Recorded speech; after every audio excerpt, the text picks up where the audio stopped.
Hello everyone, thank you for joining me. My name is Brian, you are watching Game Brigade, and today we're going to be talking about Ynaros Fallin that is coming to crowdfunding later this year.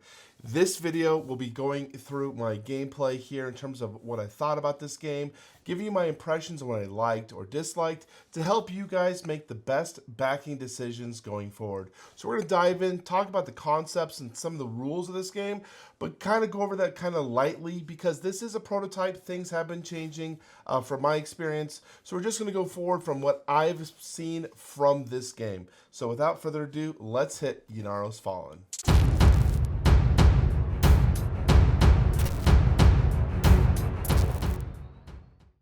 All right, so welcome. This is Ynaros Fallin, a two-player dueling game from Pink Wink Games, and we're going to kind of go through this a little bit and talk about the system. Of course, do a simple overview of how this game works. And then we'll talk about what I liked and didn't like overall, so we can help you guys on your crowdfunding decisions.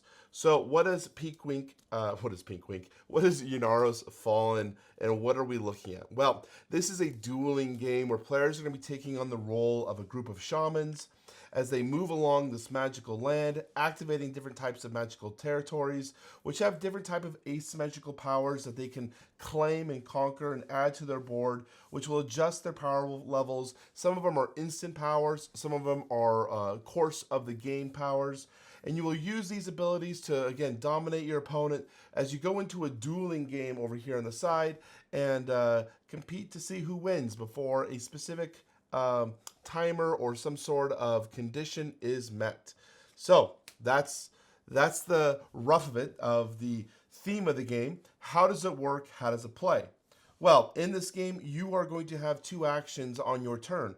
Those actions could be from playing cards to increase your movement die, moving your shamans, controlling your opponents based on the orthogonal section here in the map, or drawing cards.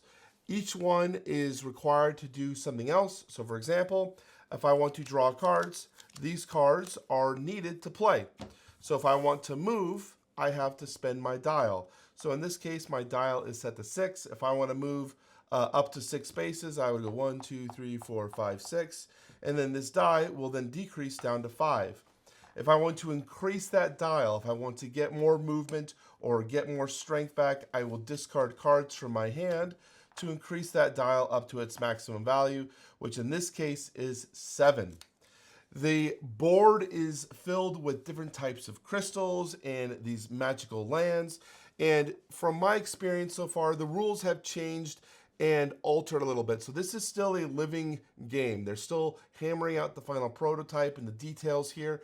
So I'm going to talk about what I've experienced with the gameplay because I'm not sure what it will be at the end of the project. But right now we have these tiles. Now they are flipped over for right now. But when you end your turn on one of these sequence areas, you will collect the crystal that is there. And then based on whatever the rule, this situation was whatever had the highest amount of pips here on the dial would flip. So in this case, they would flip. Now revealing new available lands, magical lands that we can conquer. Each magical land has a section that is that tells you what you need to conquer this. In this case, it's saying your dial must have 6 charges. In this case, my dial is 7. So if I were to then move over here on my second activation, land on this, this would go to 6, and it would say, yep, you have enough, you have 6 and 6. You would conquer this land. I would add it to my board here, which shows I have completed it, and then my shaman will return back to the starting zone. Now I have a power that I can use to activate and get more strengths or whatever. So it's pretty cool in how that works. Now there are 2 different types of lands here in the middle. These are red lands. These are completely different. Normally there are green. Let's see if I can find a green one. Of course, all I'm finding are orange. Where are all the green lands? There's a green land. So there are green lands and then there are orange lands. Those are the default colors. And then we have red lands here in the middle. These red lands, you don't conquer and take them on. Instead, you will take whatever their ability is, when you land on it, and then this charge counter will slide down where when it's depleted, this tile goes away. So those are some of the movement factors. But on top of that, you have combat between your opponents. Now, we have two different types of characters. We have a follower, which is the gentleman with no mask, and then we have the shaman who has a mask. When they have different types of abilities and whatnot. When you engage in a combat, you will switch over to this alternate board. This alternate board is very interesting. There are some nuances with it. We'll talk about that here now. This board is basically saying who is going to win this conflict. And you have these numbers going down the side down to 10, minus 10, which reflects your health or your stamina in this fight. To the left here is a key talking about kind of the cards that you will play and what they'll do as you add magical values to these different conflicts. So I'm going to give an example of something of how a conflict might play out. So if I wanted to do a conflict to add in 4 magical power, I would need to play 3 cards of my color, and you will tap it or top it off with a horizontal card. In this way, matching the system here, that will deal 4 damage, dealing my opponent back here to the -4. Now my opponent can do the same thing to either damage me or heal him up. Now we have a maximum hand limit of 10 cards. So these cards are valuable. You use them for movement, you use them for playing here on the combat board. So you don't want to throw them willy-nilly. They are an active resource. And you also have 2 different colors of cards. You have blue and yellow. One matching your color, one matching your opponent's color.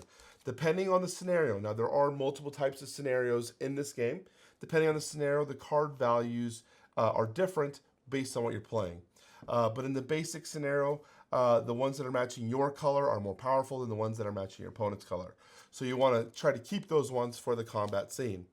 Once combat's done, whatever may happen, you might get sent back to your territory.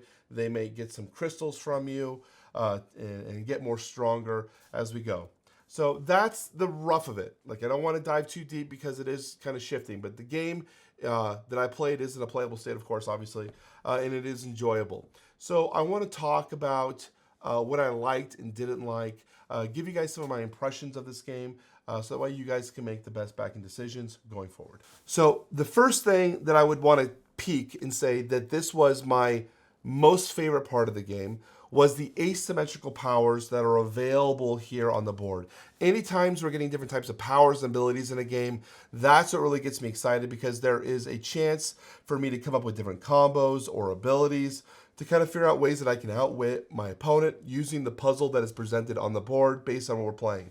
I really like that this is an element of this game. It's really fun to figure out what can I do.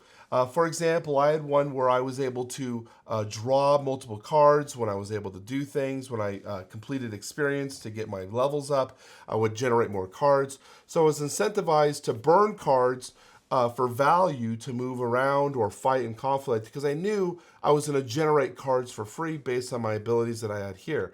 I really like that ability, those options for players to figure out interesting ways that they can utilize the in-game systems to come up with unique new ways to win.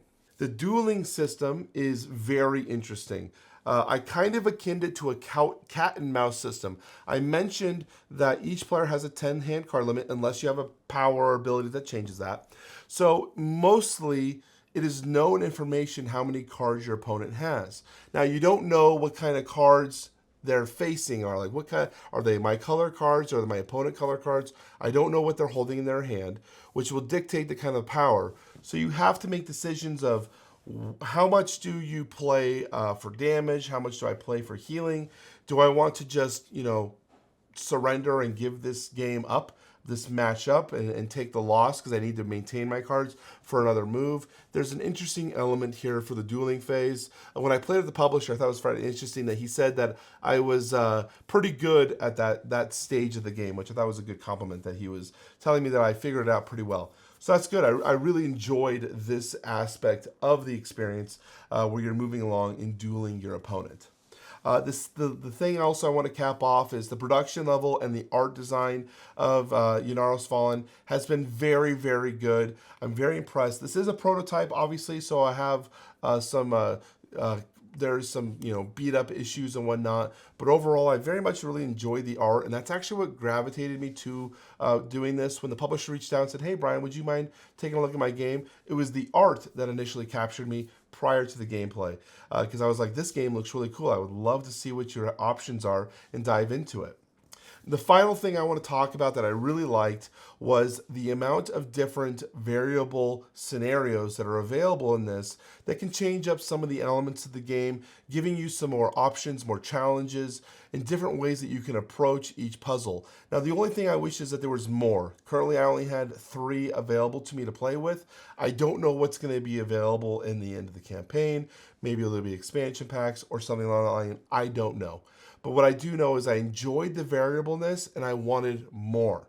That's something I think is a positive when you're saying, I just want more. I want to see more options, more puzzles. So what didn't I like about this game? I mentioned earlier that the asymmetrical powers were one of my favorite parts of this game.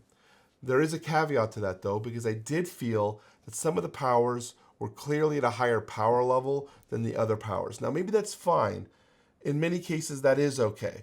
But with the way the board is laid out, and if a powerful power ends up on the far side of the board, it's more likely that my opponent is going to get there because it's going to take me 2 activations to get there, and I might not have the prerequisite to capture it.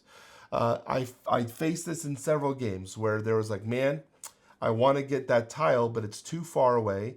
It's definitely the best tile on the board right now, and I have no way of capturing it prior to you capturing it.